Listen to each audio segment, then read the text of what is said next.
The Sultanganj Buddha is one of the most important artefacts in the collection of Birmingham Museum and Art Gallery.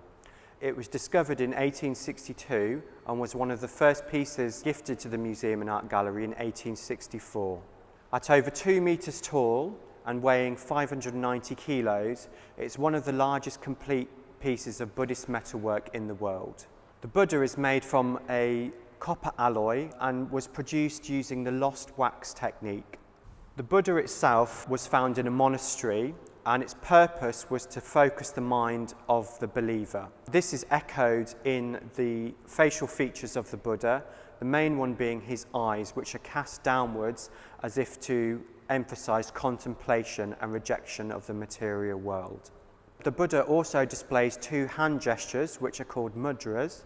The left hand, the palm is stretched outwards and represents the granting of favor, whereas the right hand, which is held upwards, represents fearlessness and protection.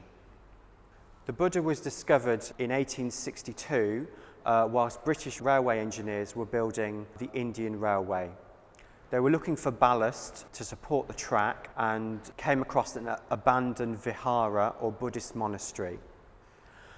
The first piece of the Buddha that was discovered was his feet, and it was clear that the Buddha had been tipped forward into a hole, probably when the monastery came under threat. As the engineers excavated further, they found this Buddha along with several other pieces which are in museum collections across Europe.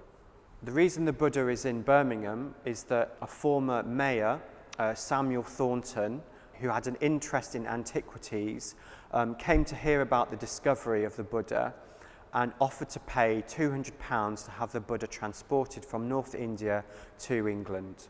But the idea of having the Buddha on display here in Birmingham was that it would inspire non-Buddhist artisans and metalworkers in the city to be creative. And a lot of metalwork that we have from India was brought into the collection for this purpose.